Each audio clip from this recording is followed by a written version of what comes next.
سقراط کون تھا؟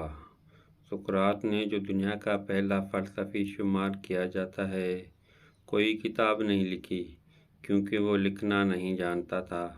سقراط انتہائی بدصورت تھا۔ اس کے شاگرد نے اس کی مثال ایک ایسے مجسمے سے دی تھی جو اوپر سے تو نہایت مضحک خیز ہوتا ہے، لیکن اس کے اندر دیوتا کی تصویر ہوتی ہے۔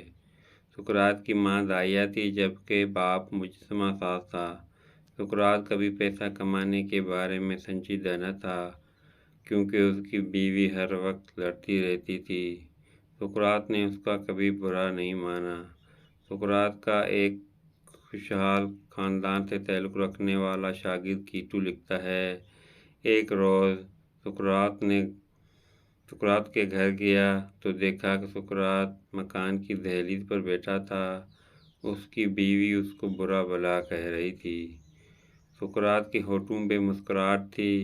جب اس کی بیوی نے دیکھا کہ سقراط کے آگے سے کوئی جواب نہیں دیتا تو وہ غصے سے مکان کے اندر گئی اور پانی بھرا ہوا تسلا لا کر سارا پانی سقراط پر انڈیل دیا۔ سقراط نے ہنس کر مجھ سے کہا، کیٹو، مجھے معلوم تھا بادل گرج رہے ہیں، بارش ہوگی۔ افلاطون اپنے استاد سقراط کے پاس آیا اور اس سے کہنے لگا کہ آپ کا نوکر بازار میں کھڑے ہو کر آپ کے بارے میں برزہ سرائی کر رہا تھا۔ سقراط نے مسکرا کر پوچھا، وہ کیا کہہ رہا تھا؟ افلاطون نے جذباتی لہجے میں جواب دیا، آپ کے بارے میں کہہ رہا تھا فلاں فلاں۔ سقراط ہاتھ کے اشارے سے اسے خاموش کروا دیتا ہے اور کہتا ہے، آپ یہ بات سنانے سے پہلے 3 کی کسوٹی پرکھو، اس کا تجزیہ کرو اور اس کے بعد فیصلہ کرو، کیا تمہیں یہ بات مجھے بتانی چاہیے؟ افلاطون نے عرض کیا کہ یا استاد، 3 کی کسوٹی کیا ہے؟ سقراط نے کہا، تمہیں یقین ہے کہ تم مجھے جو بات بتانے لگے ہو وہ 100% سچ ہے؟ افلاطون نے انکار میں سر ہلا دیا۔ سقراط نے ہنس کر پھر یہ بات کا تمہیں اور مجھے کیا فائدہ ہوگا؟ افلاطون خاموشی کے ساتھ سقراط کا چہرہ دیکھنے لگا۔ سقراط نے کہا، یہ پہلی کسوٹی تھی، اب دوسری کسوٹی کی طرف آتے ہیں۔ مجھے تم جو بتانے لگے ہو، کیا یہ اچھی بات ہے؟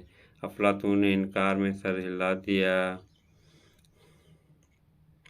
نہیں، یہ بری بات ہے۔ سقراط نے مسکرا کر کہا، یہ سمجھتے ہو تمہیں اپنے استاد کو بری بات بتانی چاہیے؟ افلاطون نے انکار میں سر ہلا دیا۔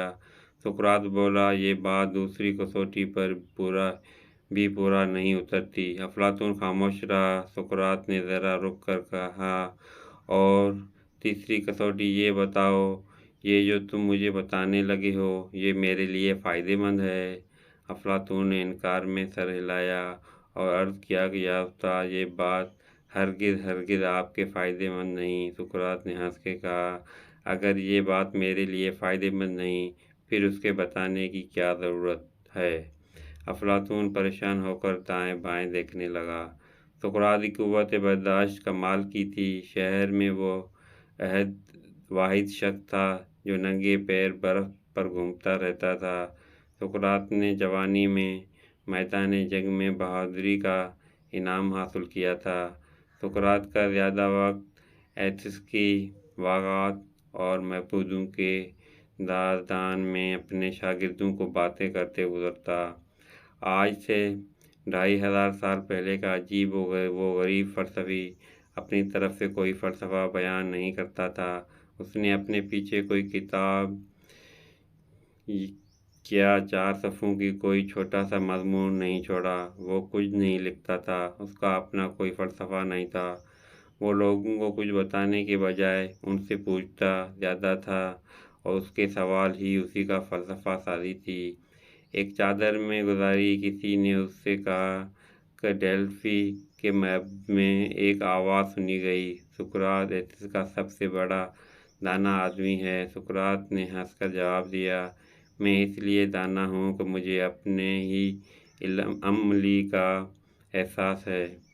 ایک صبح جب سقراط بازار میں آیا تو اس نے دیکھا اس کے خلاف مندرجہ ذیل قرارداد جرم چسپاں کی گئی ہے۔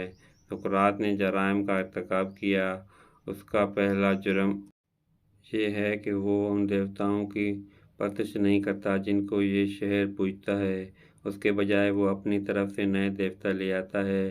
دوسرا جرم اس کا یہ ہے کہ وہ نوجوانوں کو بگاڑتا ہے، لہذا اس کو سزائے موت۔ اس کے الزام آرائی کے پیچھے سے سب سے بڑا محرک ایتھوس نامی ایک چمڑا فروش تھا۔ اس کو سقراط کے خلاف رائی بیل تھا۔ بات یہ ہے کہ سقراط نے اس کے بیٹے کو مشورہ دیا تھا کہ وہ کھانوں اور چمڑے کا کام چھوڑ کر فلسفے سے ناطہ جوڑے۔ انتسی کا احساس تھا کہ اس بیٹے کو گمراہ کرنے کی کوشش کی گئی ہے، اس لیے اس کی سزا موت سے کم نہیں ہونی چاہیے۔ یوں چمڑا اور علم ایک دوسرے کے سامنے آ گئے۔ فتح چمڑے کو حاصل ہوئی۔ سقراط کو گرفتار کر لیا گیا۔ اس پر مقدمہ شروع ہوا۔ سقراط چاہتا تو موت کی سزا سے بچ سکتا تھا۔ وجہ یہ تھی کہ ایتھنز کے قانون میں یہ گنجائش تھی کہ موت کی سزا پانے والا کوئی شخص جلا وطنی کو متبادل سزا کے طور پر چن سکتا تھا۔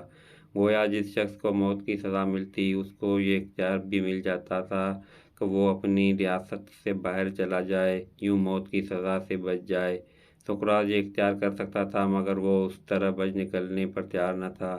اس کا وقت آ چکا تھا۔ وہ جاننے کے لیے تیار تھا۔ جب سقراط کی زندگی کا آخری دن آیا تو اس کے کئی شاگرد اس سے جیل ملنے کے لیے آئے۔ سقراط کے گرد جمع ہیں۔ سقراط نے ان میں سے ایک کو اپنے پاس بلایا، اس کو بالوں کو چھوتا ہے اور ساتھ ہی ساتھ زندگی اور موت کی روح و ابدیت کے بارے میں خیال بیان کرتا ہے اور کہتا ہے کہ موت تو ابدی نیند ہے، وہ خود فراموشی میٹھی ابدی کیفیت ہے جس میں کوئی ایذا رسانی نہیں، کوئی ظلم ناانصافی نہیں، کوئی مایوسی نہیں اور نہ ہی دکھ درد ہے۔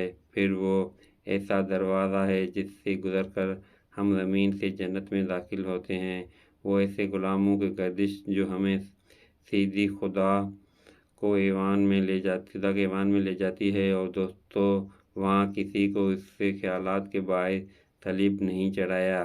لہذا ہنسو اور میرے جانے پہ افسوس نہ کرو۔ جب تم میری قبر میں مجھے اتارو گے تو جان لینا کہ تم نے میرے جسم کو دفن کر رہے ہو اور میری روح کو نہیں۔ جب اس کو موت کی سزا دی گئی، اس کے شاگرد جیل کی کوٹری میں اس سے ملنے آئے اور شاگردوں نے کہا کہ افسوس، ہمارے استاد کو بے گناہ مارا جا رہا ہے۔ سقراط نے زیر لب تبسم کہا، تم کو کیا چاہتے ہو کہ میں بے گناہ کرنے کے بعد مارا جاؤں؟ مرنے سے چند لمحے پہلے سقراط نے ایک شاگرد سے پوچھا، اچھا کہاں دفن کیا جائے گا؟ سقراط نے جواب دیا، اگر میں تمہارے ہاتھ آ جاؤں تو جہاں چاہے دفن کر دینا۔ سقراط نے ہنستے ہوئے اپنے روتے ہوئے شاگردوں کے سامنے زہر کا پیالہ پی لیا۔ یہ واقعہ ایتھنز میں 404 سال قبل مسیح پیش آیا۔